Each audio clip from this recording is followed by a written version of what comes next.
In the mountains of Alborz, where the wind is born between clouds and eagles nest higher than the dreams of men, a fortress had risen for 166 years above all its enemies.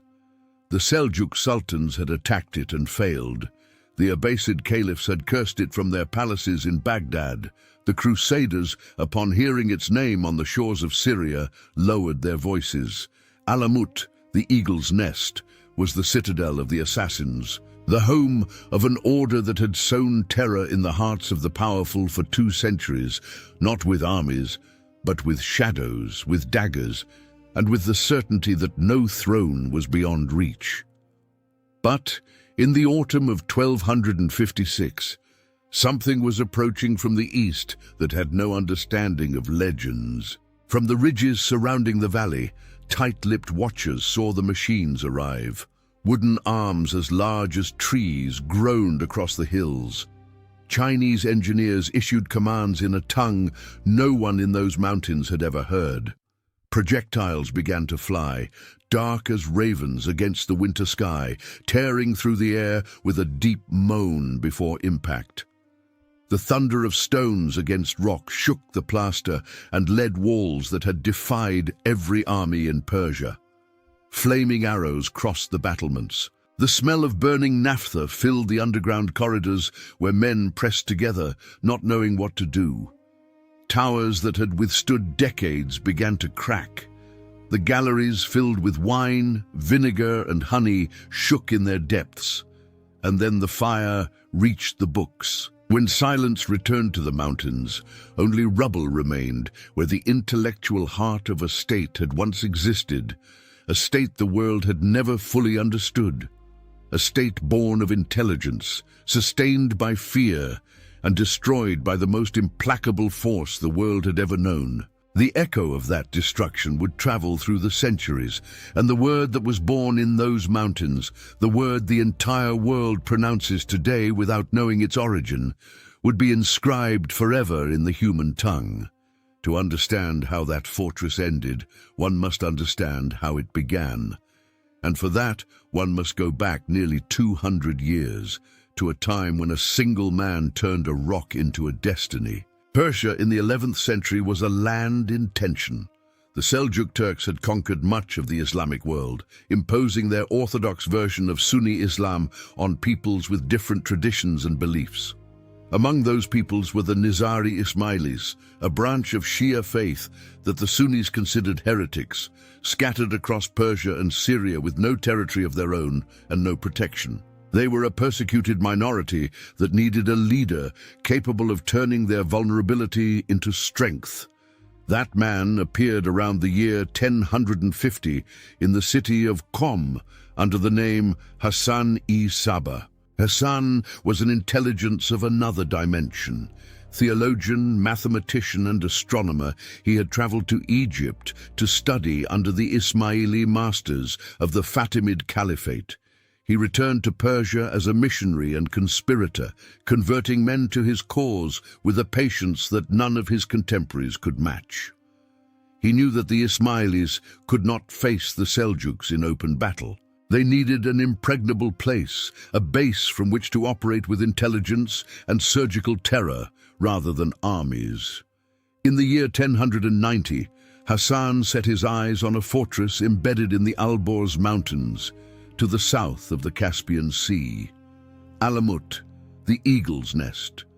Perched on a rocky spur more than 2,000 meters above sea level, connected to the outside world only by narrow and treacherous paths, surrounded by cliffs that made a direct assault virtually impossible. Hassan did not take it by force. He took it as only he could, with patience and infiltration. He arrived disguised as a teacher, earned the trust of the garrison and the villagers, converted the guards to his cause one by one, until on the appointed day, the governor found himself alone, abandoned by his own men, and was forced to abandon the fortress. Hassan paid 3,000 gold dinars for it, which he considered the most reasonable price in the world.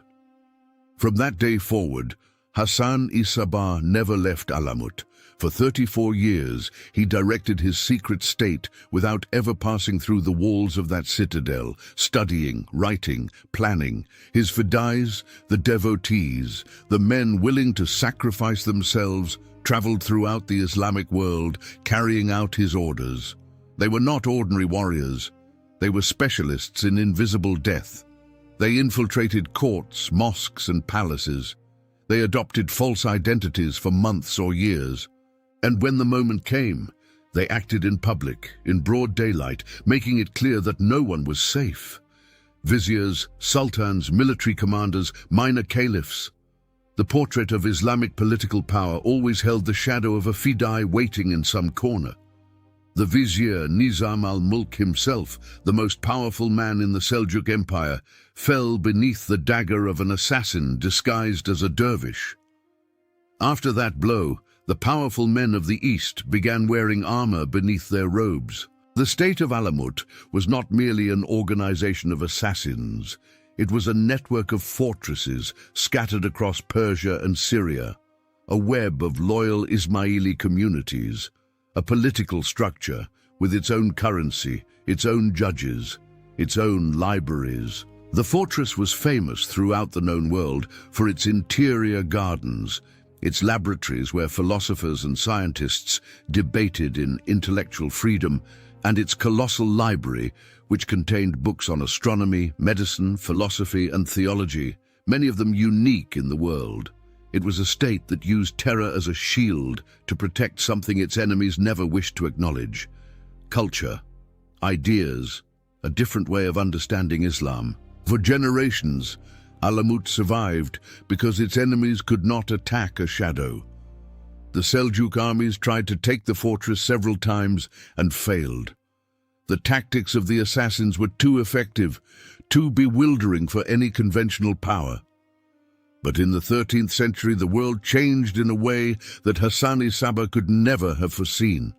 An enemy appeared that could not be intimidated. An enemy that did not understand the fear of assassination, because assassination was for them an everyday instrument, not an exceptional resource. An enemy that had built the largest empire in history on the simple and brutal premise that all resistance ends in dust. The Mongols had arrived. The Mongol Empire was not an ordinary power.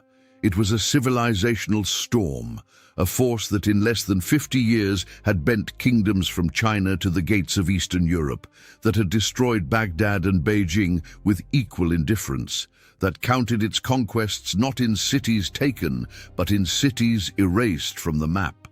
The great Khan Munka, who governed the heart of the empire from Karakorum, had made a strategic decision that would mark the destiny of Persia and the Islamic world. He would send his younger brother Hulagu westward with precise instructions. The Nizari Ismailis were to be destroyed. The Abbasid Caliphate of Baghdad was to be subdued, and from the Oxus to Egypt, Mongol power was to be established once and for all. Hulagu set out with an army that chroniclers estimate at more than 100,000 men, accompanied by something that any fortress defender would have viewed with dread: 1,000 squads of siege engineers, men from northern China, from the Khitan people, and from the Arab world, experts in mangonels, in naphtha incendiary projectiles, in enormous oxbow crossbows, in the art of destroying stone with stone.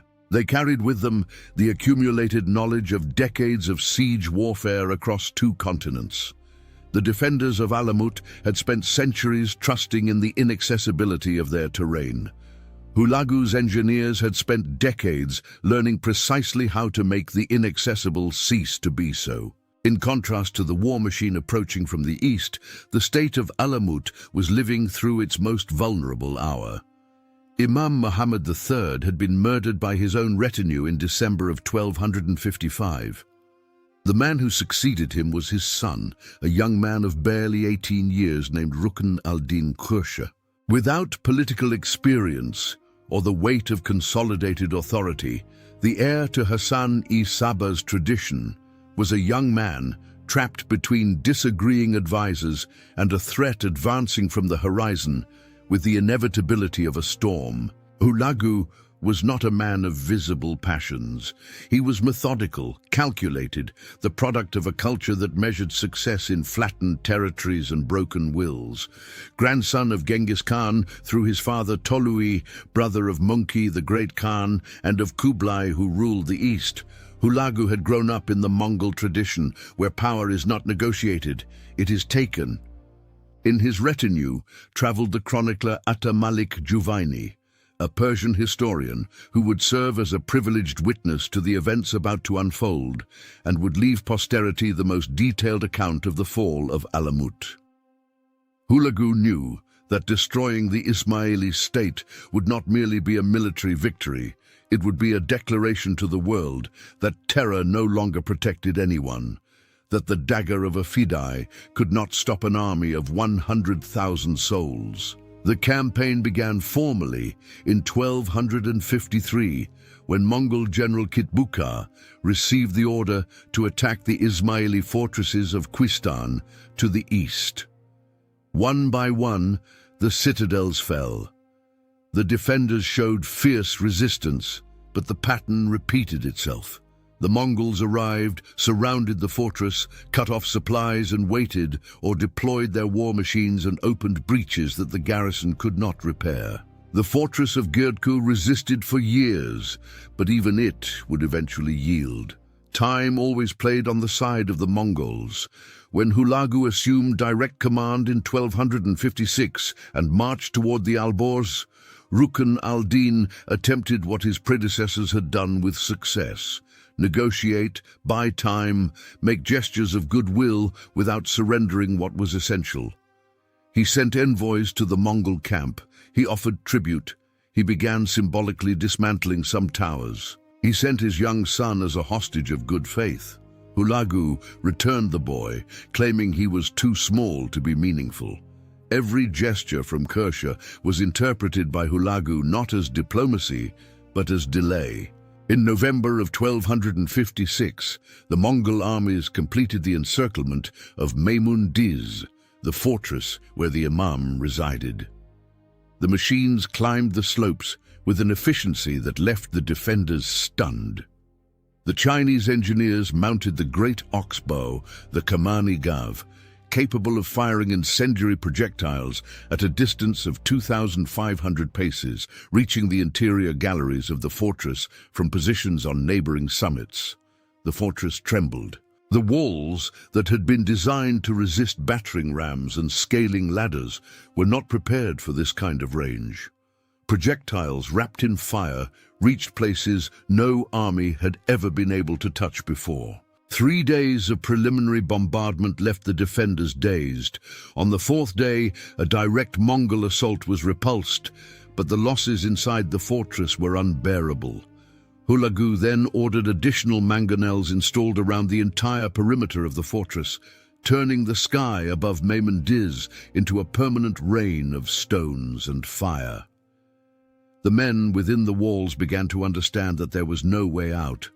No reinforcements could arrive. The fortress of Alamut, which was only a few hours' march away, made not the slightest move to come to the aid of its besieged Imam, a fact that historians have never fully been able to explain, and that speaks of a collective paralysis in the face of what was descending upon them.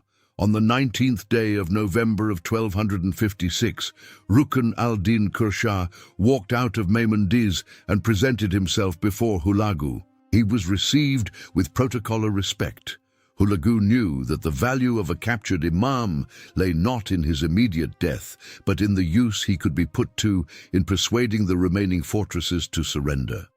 Kersha was treated well, provided with food and clothing, and taken on a circuit of the Ismaili castles, transmitting the order of surrender from his own lips.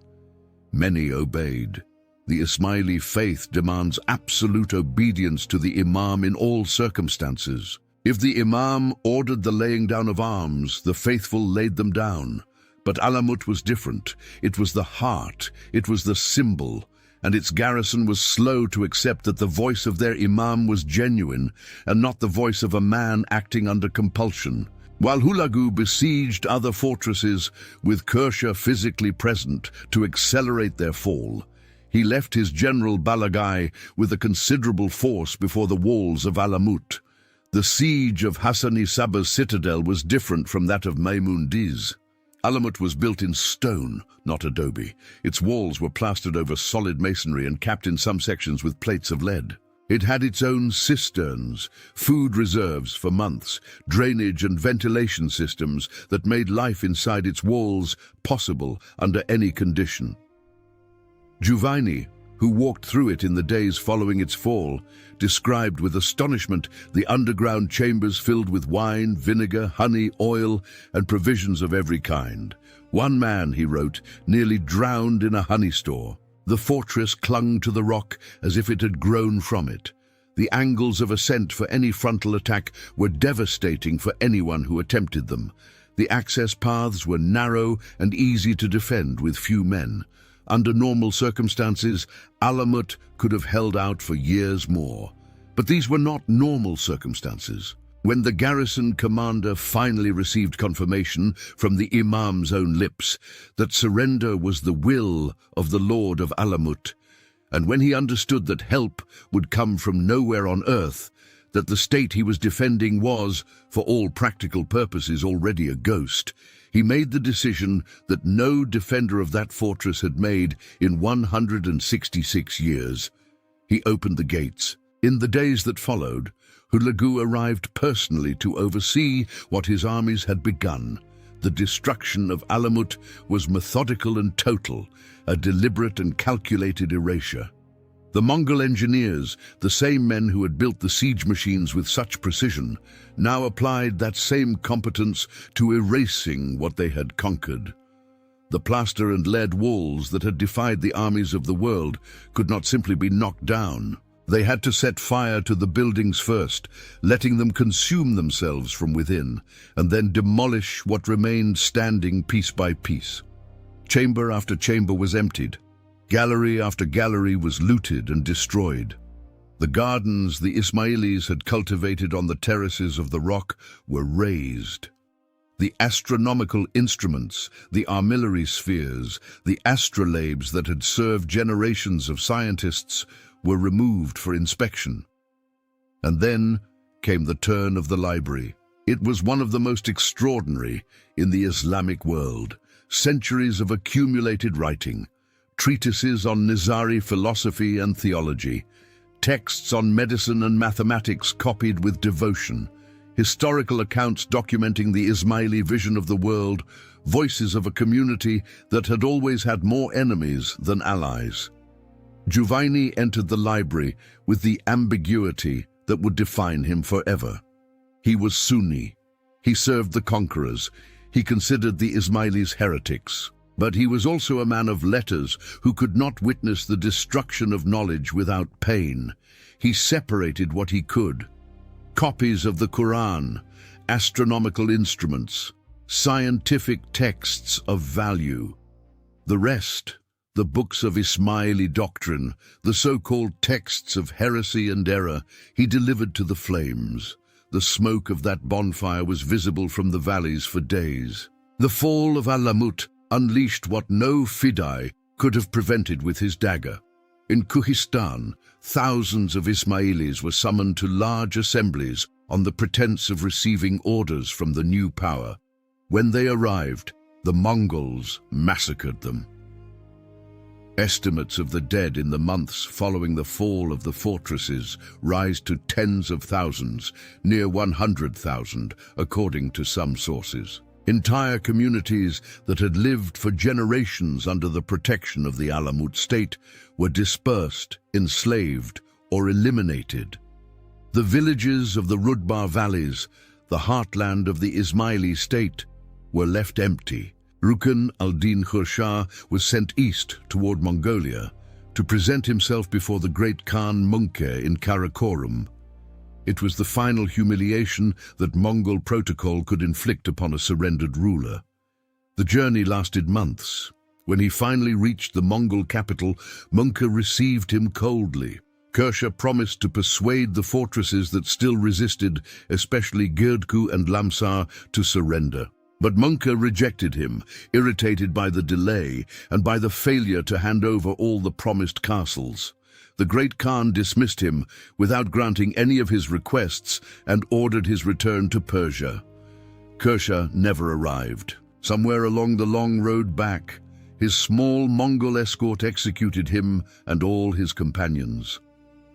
The last Imam of the Alamut state, the 18-year-old who had inherited the most difficult world any successor could imagine, was murdered anonymously on the road, without witnesses, without ceremony, without the echo that the end of an era deserved. It was a small death for the closing of an immense story. The last fortresses fell in the years that followed. Lamsar capitulated in January of 1257 after a cholera epidemic decimated its garrison. Girdku resisted in an extraordinary manner. The Mongols built permanent structures around it, almost a city of siege, and waited year after year. The garrison of Girdku held out without surrendering for 13 years after the fall of Alamut, until in December of 1270, the last defenders opened the gates, not defeated in combat, but exhausted by cold and deprivation. The Mongols killed the survivors, but did not destroy the fortress. By then, history had already moved on. Hulagu, after clearing the Alborz mountains, turned his army south and marched on Baghdad. In February of 1258, the capital of the Abbasid Caliphate fell. The Caliph al-Mustasim was captured. The Mongols wrapped him in a carpet and rode their horses over him. The grand library of Baghdad was destroyed. Books were thrown into the Tigris in such quantities that the river ran black with ink. What history would call the golden age of Islam ended that winter beneath the hooves of Hulagu's horses. But even in total defeat, something of the spirit of Alamut survived. The Nizari Ismaili community, dispersed and decimated, found a way to continue. Its leaders took refuge in remote places, in the valleys of Persia, in the mountains of Syria, in the far reaches of India. The chain of the Imamate was not broken. It continued in exile, generation by generation, invisible to the world for centuries. The direct descendant of Rukn al-Din Kershah, the 49th Imam of the Nizari Ismailis, lives today under the title of Aga Khan, spiritual leader of more than 15 million people in more than 25 countries. They carry in that name the echo of a man who died on a road in Mongolia, without anyone remembering him in that moment. History also preserved the mark of Alamut in language itself. The word assassin, which today exists in English, Spanish, French, Italian, and dozens of other tongues, was born in those mountains. Hashashin was the derogatory name that enemies gave to the Fidais. The Ismailis themselves never used that name, but the word traveled with the Crusaders back to Europe and became a universal designation for one who kills in a premeditated and selective manner. Every time someone speaks it, without knowing it, they invoke the memory of Hassan-i-Sabah in the mountains of Alborz. The fortress of Alamut was partially recaptured by Ismaili forces in 1275. For a few months, its banner flew once again over the destroyed walls, but the Mongols returned. Hulagu's eldest son took definitive control in 1282, and from then on, Alamut was only a provincial fortress until time completed what the machines had begun. Today, in the mountains of Alborz, the ruins of the Eagle's Nest can be visited. The walls that Juvaini admired for their solidity are now scattered fragments on a rocky spur overlooking a valley of extraordinary beauty. Tourists who climb the steep path arrive breathless, which gives them some sense of what it meant to attempt to take it by force. Archaeologists have found traces of the underground galleries, of the water systems, of the storehouses that astonished the chronicler. The library exists only in memory, but the meaning of Alamut transcends its stones. It was the place where a persecuted minority proved that intelligence, organization, and surgical terror could sustain a state for more than a century and a half against enemies with incomparably superior resources. It was also the place where it was proved that even the most ingenious states have a limit when the power confronting them is large enough, ruthless enough, and indifferent enough to the threat of death. Hassani Sabba never left those walls. He spent the last 34 years of his life among those stones, studying, writing, directing his secret state from a room more than 2,000 meters above sea level. When he died in 1124, he left behind an organization that would survive for more than 130 years after him. That is the legacy of a man who never had a conventional army. Only intelligence, will, and the understanding that fear can be a wall as solid as stone, but fear cannot withstand machines. And Hulagu Khan knew it. When the wooden arms of the mangonels rose for the last time over the hills surrounding Alamut, when the projectiles began to fall and the plaster and lead walls began to crack, what was being destroyed was not merely a fortress. It was the end of a way of existing. The end of the idea that power could be maintained from the shadows, from the inaccessible, from calculated terror. The 13th century was the century in which the world learned that there is no rock high enough, no path narrow enough, no library valuable enough to stop an army determined to erase what it finds. And yet, somewhere among the ashes of that library, among the fallen stones of those walls, among the names no one pronounced on the roads of Mongolia where Kershaw was executed, something persisted, a community, a faith, a memory. Alamut fell. But the eagle's nest, like all that is truly great, went on existing long after its stones had touched the ground.